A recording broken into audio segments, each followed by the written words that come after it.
Hey everybody, and welcome to another video. Something for you that's a little bit different today.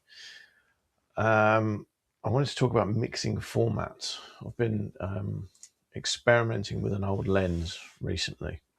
Now, this is my Intrepid 4x5. Nothing unusual in this at all. This is a fairly standard 135mm lens for it, a Schneider Kreuznak 135.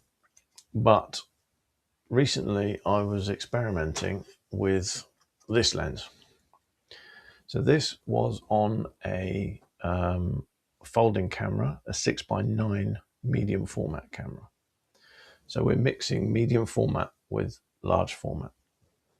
I knew the coverage of this lens was pretty good.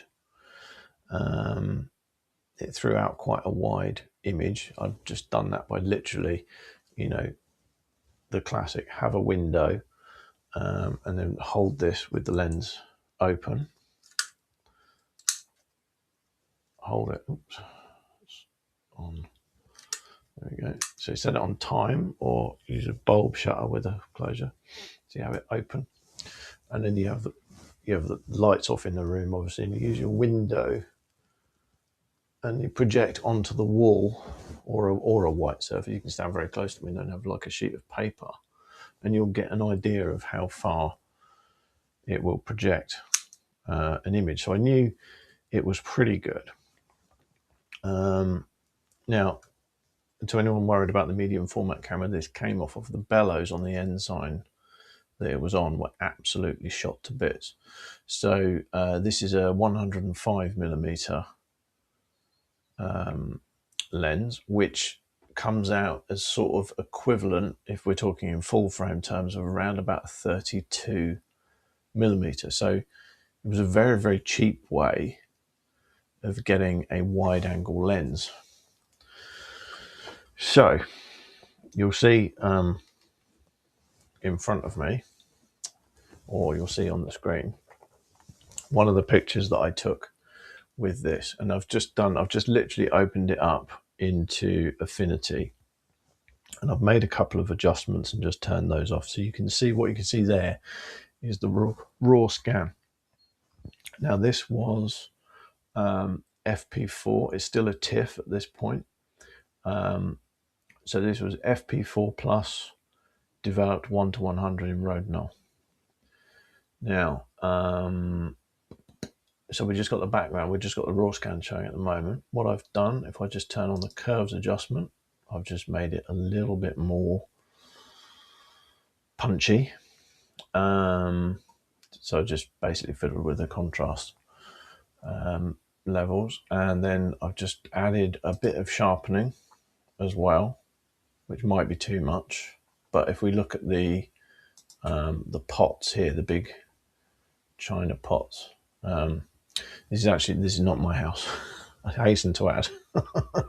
I look like I'm recording in a broom cupboard because my house is tiny. But yeah, I was fortunate to be able to set up in this house. So yeah, if I just turn that on, it's possibly over sharpened, but we can see if I zoom in. So we're at pixelating level now, but the detail that this lens is capable of achieving, is rather incredible. And that's a 1950s folding camera. I think I paid, I'm trying to remember now, but I think I paid, I don't want to be doing that. I don't know why that stopped working. Going that way, hide that. That's it, there we go. Yeah, I think I paid about 15 or 20 pounds for this camera originally. I might have even paid less than that. I think it might have come in a bundle. It was a long, long time ago. But we can see here, to correct my verticals in this image, I had a swing applied as well. So I'd raised the front standard up, and I can't remember which way I turned it, but I'd applied some swing. I think I must have turned it this way. Applied some swing to help with the focusing, etc. And you can see in the top left-hand corner, which would have been bottom right-hand corner as the image was taken, because obviously light enters a lens. I'm trying to do this.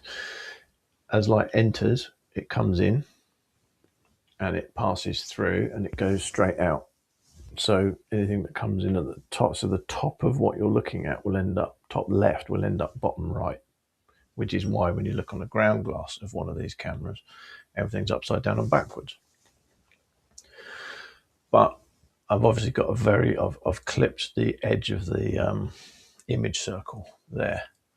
So it does mean it is limited if you're trying to apply movements. It doesn't quite manage it if you're trying to apply movements. But let's show you one of the other images. Let's move on to this.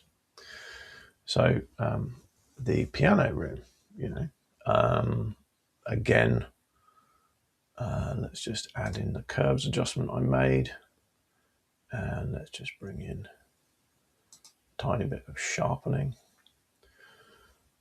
There's absolutely nothing wrong with this lens. We can see my dust marks and things here, but I'm now, so all of these need to be touched up, edited out.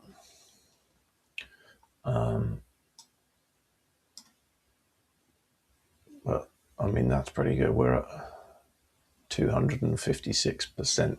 No one's going to be looking at 256%, but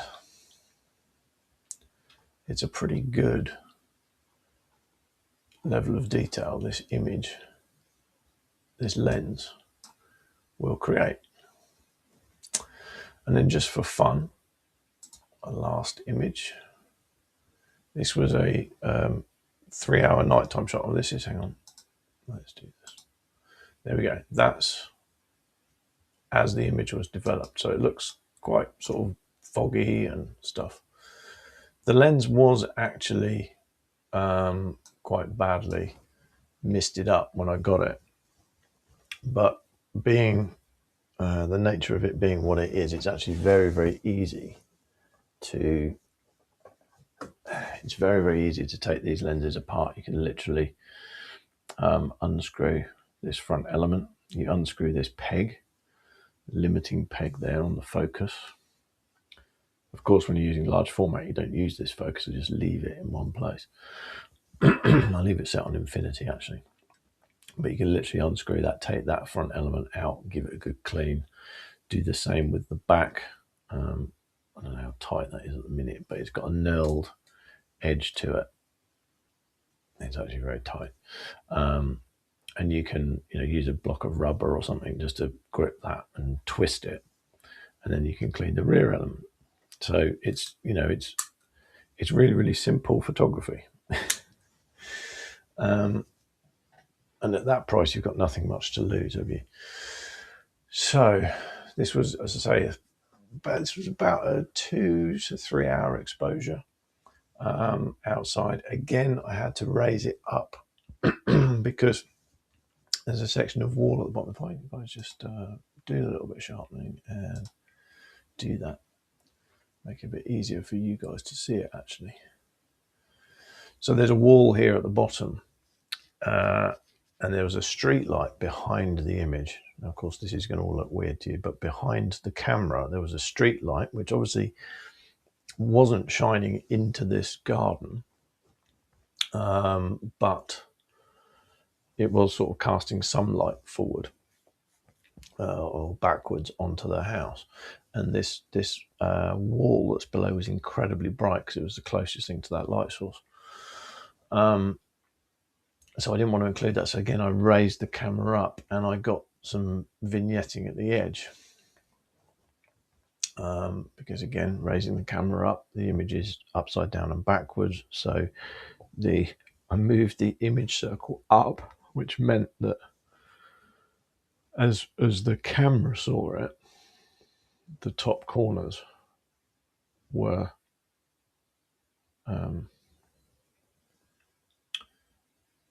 were vignetted, but there's still detail there, as you can see, because this star trail runs right into the corner. It is heavily dimmed, but it runs into the corner. I haven't added a vignette to that.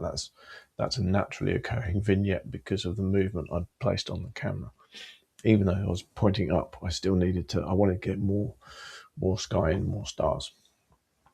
It's a very mucky negative. I'll be completely honest, when I was over at this house, I'd forgotten my changing bag. And so I had to go into a bedroom under a duvet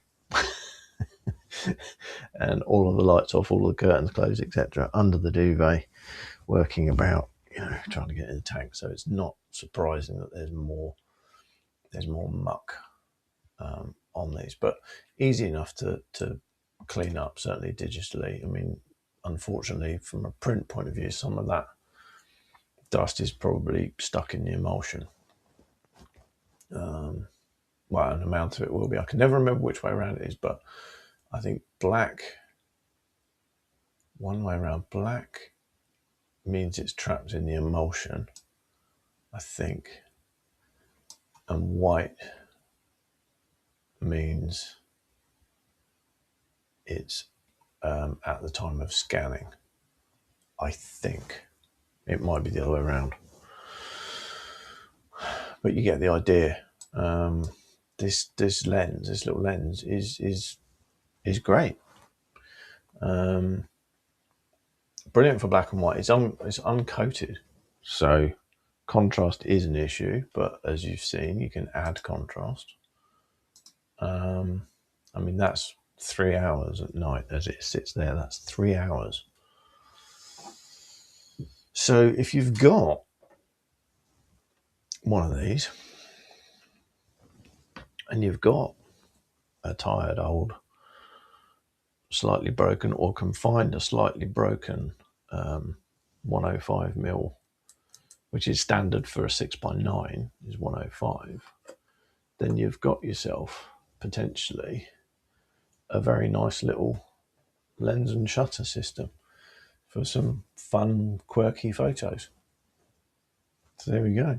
That's it. You don't always need to buy an expensive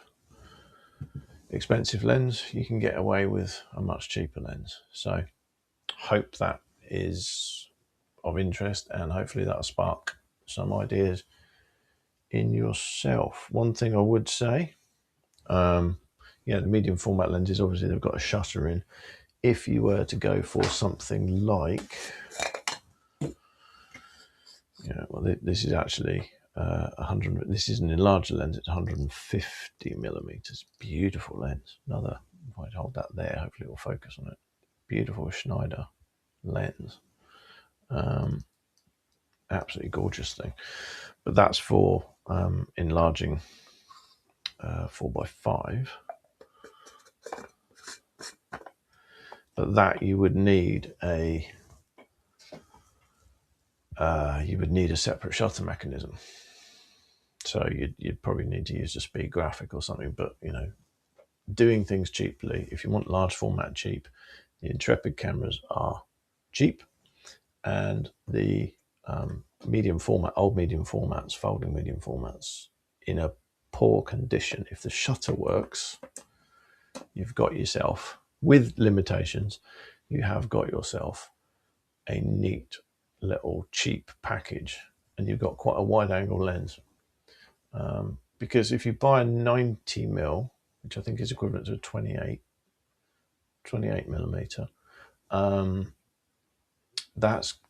they're expensive. You're looking at spending a couple of £100 to get a lens.